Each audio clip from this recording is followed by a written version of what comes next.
एक ओंकार सतनाम करता पुरख निर्भव निर्वैर अकाल मूरत अजूनी सैभं गुर प्रसाद। अंग 54वां। श्री राग महला पहला। महला पहला मीन्स ये गुरु नानक देव जी की रचना है। आपे गुण आपे कथै आपे सुन विचार। वह परमात्मा स्वयं ही गुण है, स्वयं ही गुणों का कथन करने वाला है। गुण भी वो स्वयं ही है और गुणों का कथन करने वाला भी वो स्वयं ही है और स्वयं ही सुनकर विचार करने वाला है। क्योंकि जो गुणों का कथन कर रहा है उसमें भी उस परमात्मा का ही अंश है।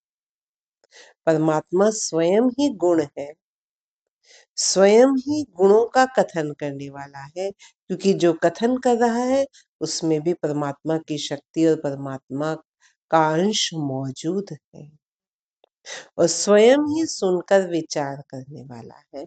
जो विचारने वाला है उसमें भी परमात्मा का अंश है। तो परमात्मा ही हर तरह से व्याप्त है। सुनने वाला भी वही है, कहने वाला भी वही है और जिस चीज का बखान हो रहा है, जिस गुण का बखान हो रहा है, जिस गुण को सुना जा रहा है, वो गुण भी वह स्वयं ही है। आपे रतन परख तू आपे मोल अपार। हे प्रभु, तू स्वयं ही रत्न है, क्योंकि रत्न में भी तेरा ही अंश मौजूद है। उस रत्न का मूल्य आंकने वाला और भी तू ही है। एक तो रत्न है, हीरे मोती जवाहरात हम देखते हैं ना, उसका मूल्य आंकने वाला भी तू ही है और तू स्वयं अमूल्य है। तेरा खुद का मोल नहीं लगाया जा सकता। रत्न भी तू है, उस रत्न का मूल्य आंकने वाला भी तू है, लेकिन तेरा मूल्य नहीं आंका जा सकता। साचो मान महत तुम आपे देवण हार। तू सच्चा मान सम्मान स्वयं ही है। सच्चा मान सम्मान जहां हो रहा है, जिसका हो रहा है, वो तू स्वयं ही है और तू स्वयं ही यह सब देने वाला भी है। किसी का मान सम्मान हो रहा है, सच्चा मान सम्मान हो रहा है, तो वो भी तू ही है, क्योंकि उसमें भी तेरा अंश है। और सच्चा मान सम्मान दिलवाने वाला, देने वाला, वो भी तू ही है। हर जीव तू करता करता, ज्यों भावे त्यों राख तू, हर नाम मिले आचार रहाओ। हे प्रभु, तू स्वयं ही करता है, जैसे भी हो मेरी रक्षा कर, ताकि मेरे आचरण में हरि नाम समाहित हो सके। रहाओ। आपे हीरा निर्मला आपे रंग मजीठ, आपे मोती उजलो आपे भगत बसीठ। प्रभु स्वयं ही निर्मल हीरा है एवं मजीठ का पक्का रंग है जो उतरता नहीं। फिर प्रभु स्वयं ही उज्जवल मोती है और स्वयं ही भक्तों को अपने से मिला लेने वाला बिचौलिया भी है। स्वयं ही सब कुछ है। वो निर्मल हीरा भी वो खुद ही है, मैल रहित। मजीठ का पक्का रंग, जिसको हम कहते हैं ना, प्रेम का रंग मजीठ के पक्के रंग कितना होता है, वो मजीठ का पक्का रंग भी तू ही है।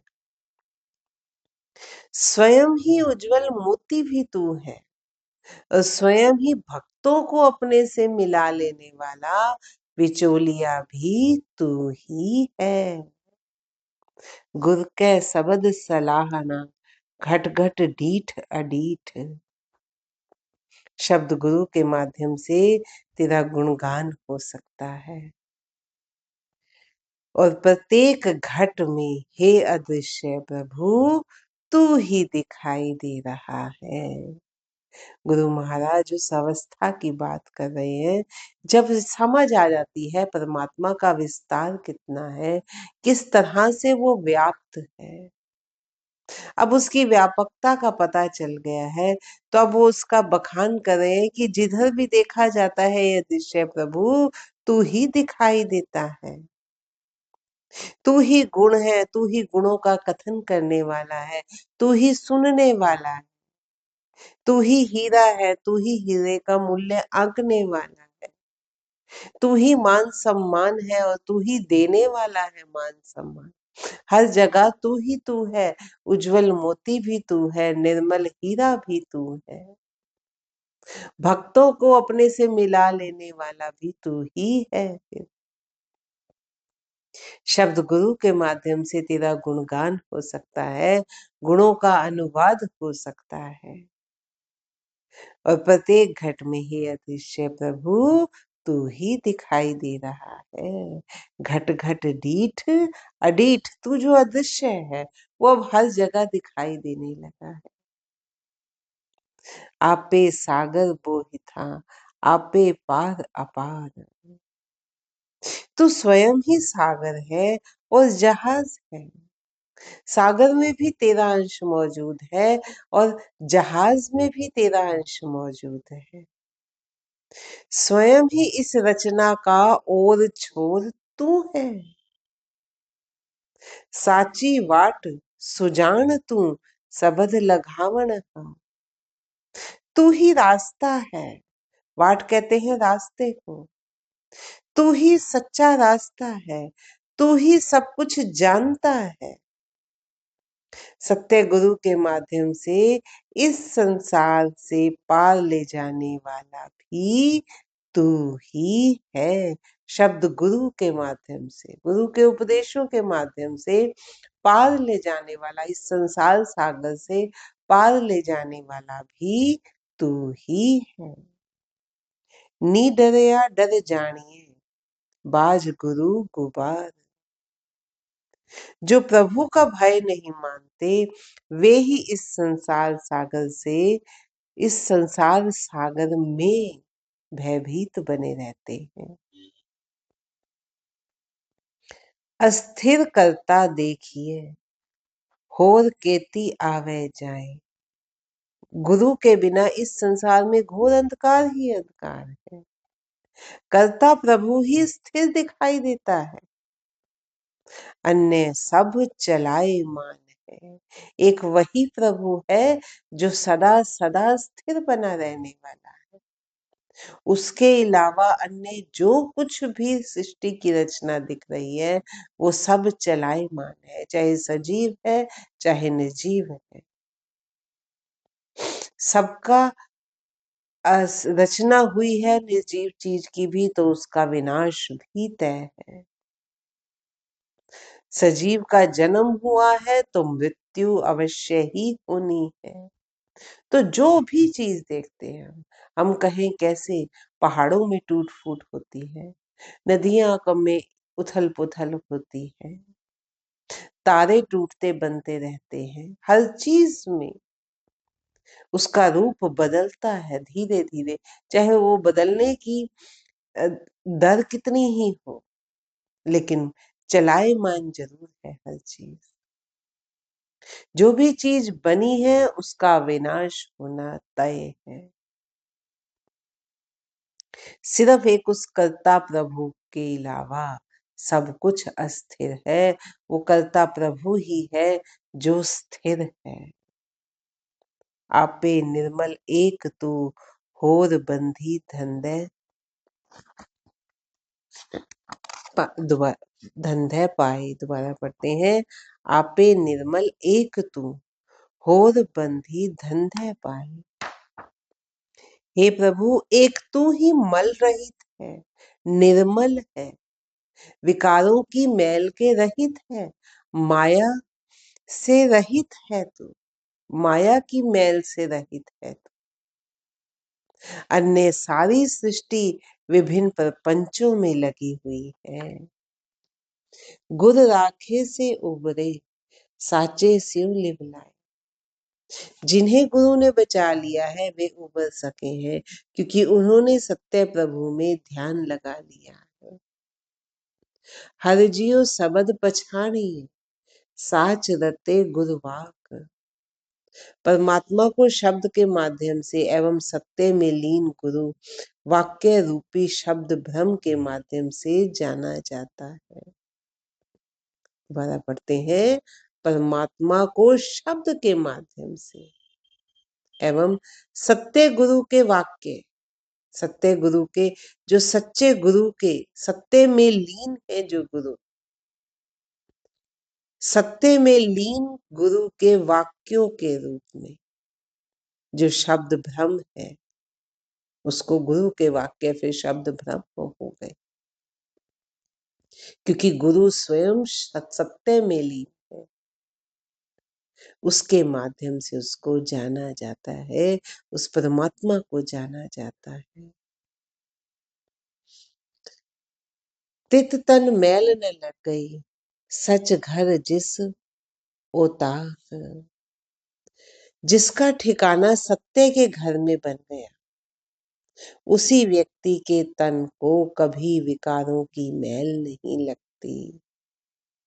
जिसके अंदर सच का ठिकाना बन गया, जिसके अंदर बन गया है, या ये कहो जिसका ठिकाना सत्य में हो गया है, एक ही बात है। वो उस अवस्था में आकर टिक गया है, अंतर्मुखी होकर, जहां वो सत्य में ही लीन है, माया मोह विकार सबसे परे हो गया है। उसी व्यक्ति के तन में कभी विकारों की मैल नहीं लगती। नदर करे सच पाइए, बिन नावे क्या साक। वह प्रभु जिस पर कृपा दृष्टि करता है, उसी को ही सत्य का अनुभव होता है। उस प्रभु के नाम के बिना उस प्रभु से संबंध कैसे बन सकता है? नहीं बन सकता। जिनी सच पछाणिया, से सुखिए जुग चार। जिनका साक्षात्कार सत्य से हो गया है, वह चारों युगों में सुखी रहते हैं। ये जो युग है, ये भी अवस्थाएं ही। आप जिस अवस्था में हो, उसके हिसाब से आपका युग तय हो रहा है। कहने को कलयुग है, क्योंकि हर व्यक्ति ही विकारों की कालिमा से युक्त है, पूरी तरह से युक्त है। अगर उसके कुछ अवगुण हम छोड़ दें, शोषण करना हम छोड़ दें, हम गुणों को अपनाना शुरू कर दें, तो हम उससे पहले वाले युग में चले जाएंगे। और युगों को और गुणों को अपना ले, अवगुणों को और त्याग दे, तो हम समझो उससे भी पहले वाले युग में है। जो व्यक्ति सत्य में ही लीन हो गया है, जिसका ठिकाना सत्य में ही हो गया है, समझो वो फिर सतयुग में रह रहा। वो जिस भी युग में रह रहा हो, शरीर उसका, मन उसका सतयुग में ही, जहां सत्य का ही व्यवहार है। बस हर एक के लिए समानता है, किसी का शोषण नहीं है उसके मन में। वो हर एक में प्रभु का ही सार तत्व देख रहा है, प्रभु को ही, प्रभु का ही अंश देख रहा है हर एक। तो वो कलयुग में रहता हुआ भी सतयुग में जी रहा है। युग जो है वो अवस्थाएं हैं। तो जिसका साक्षात्कार सत्य से हो गया, वह चारों युगों में सुखी रहते हैं। फिर युग बाहर से कोई भी हो, वो अंदर से सुखी ही होगा। चाहे घोर कलयुग में है, तो भी वो उस अवस्था में पहुंच गया है जहां सुख ही सुख है। क्योंकि अहंकार और तृष्णा को मार दिया गया है। हऊ में तृष्णा मार के सच राखया उद्धार। वो चारों युगों में सुखी है, क्योंकि अहंकार और तृष्णा को मारकर उन्होंने सत्य को हृदय में धारण कर रखा है। अहंकार खत्म हो गया। सतयुग में क्या था? अहंकार ही नहीं था, तृष्णा नहीं थी। जो मिल रहा है उसी में सेटिस्फेक्शन थी, और की कामना नहीं। परमात्मा में, परमात्मा की भक्ति में ही लोग लीन रहते थे, सत्य में ही लीन रहते थे, एक दूसरे की सहायता करते थे, समानता का भाव था। जो व्यक्ति फिर और परमात्मा में लीन हो गया, सत्य में लीन हो गया, समझो वो जिस भी युग में रह रहा हो वो सुखी ही होगा। क्यों? क्योंकि उसका अपना अहंकार और तृष्णा खत्म हो गए हैं। अहंकार और तृष्णा को मारकर उन्होंने सत्य को हृदय में धारण कर रखा है। जग में लाहा एक नाम, पाइए गुरु विचार। इस संसार में प्रभु नाम ही व्यक्ति के लिए परम लाभ है, और यह नाम गुरु के विचारों पर चलकर ही पाया जा सकता है। साचो वखर ला दिए, लाभ सदा सच रास। सत्य रूपी सौदा इकट्ठे करने पर कौन सा है वो? प्रभु नाम रूपी जो सौदा है वो सच्चा सौदा है, उसका कभी विनाश नहीं होने वाला, वो चलायमान नहीं है। सत्य रूपी सौदा इकट्ठा करने पर सदैव सच्ची रास पूंजी एकत्रित होती है। प्रभु नाम की, प्रभु के गुणों की, अच्छे कर्मों की रास पूंजी इकट्ठी होती है और लाभ प्राप्त होता है। साची दरगह बैसिए, भगत सच्ची अरदास। जो व्यक्ति सच्चे हृदय से प्रार्थना और भक्ति करता है वही सत्य के दरबार में बैठने का स्थान पाता है। पतस्यों लेखा निबड़े, राम नाम परगास। फिर जब उसके कर्मों का लेखा जोखा, कर्मों की जब बैलेंस शीट तैयार होती है तो वो फिर बहुत सरलता से सम्मान पूर्वक सब निपट जाता है। क्यों? क्योंकि उसको तो लाभ ही लाभ हुआ है, उसकी जो पूंजी है वो सत्य की है, प्रभु नाम की है, अच्छे कर्मों की है, उसको लाभ ही लाभ होने वाला है, वो जानता है। तो आगे भी वो निश्चिंत होकर जाता है और उसके जीवन का लेखा जोखा सम्मान पूर्वक निपट जाता है और उसके हृदय में राम नाम प्रकाशित हो उठता है। ऊंचा ऊंचो आखिए, कहो न देखिया जाए, जह देखा तह एक तू, सतगुरु दिया दिखाए। परमात्मा को ऊंचे से ऊंचा कहा जाता है, परंतु कोई भी उसे देख नहीं पाता। जब सतगुरु ने तेरा दर्शन करा दिया तो हे प्रभु, जिधर देखो एक तू ही नजर आता है। कहा तो कहा जा रहा है कि उसे कोई देख नहीं सकता, लेकिन सच्चे गुरु ने जब तेरा दर्शन करा दिया, तेरा अनुभव करा दिया, तो जिधर देखो एक तू ही तू नजर आता है। जोत निरंतर जानिए, नानक सहज सुभाए। हे नानक, आध्यात्मिक स्थिरता वाली अवस्था में टिक कर, प्रेम में लीन होकर ही यह समझ आती है कि परमात्मा की समरस ज्योति हर स्थान में मौजूद है। आध्यात्मिक स्थिरता वाली अवस्था में टिककर, आध्यात्मिक अपनी आत्मा का अध्ययन कर रहे हैं, जब हम अपनी आत्मा का अध्ययन करते हुए जब हमने स्थिरता प्राप्त कर ली है, उस अवस्था में टिककर कि अब विचार, अब मन कहीं भटक नहीं रहा विचारों में, मन स्थिर है, मन शांत है, मन मौन है। हमने अपनी आत्मा का अध्ययन करना सीख लिया है और उसमें भी स्थिर हो गए हैं। अब भटकाव नहीं है, भ्रम नहीं है, संशय नहीं है। हे नानक, आध्यात्मिक स्थिरता वाली अवस्था में टिककर, प्रेम में लीन होकर, उस प्रभु के प्रेम में लीन होकर टिक तो गए, उसके बाद प्रभु का प्रेम भी है। यह समझ आती है कि परमात्मा की समरस ज्योति वो कीड़ी में भी उसी तरह से मौजूद है जिस तरह हाथी में मौजूद है। समरस, परमात्मा की समरस ज्योति हर स्थान में मौजूद है। ज्योत निरंतर जानिए, नानक सहज सुभाए। सहजता से, स्थिरता से ये बात समझ आती है फिर कि ज्योत निरंतर जानिए, नानक सहज सुभाए।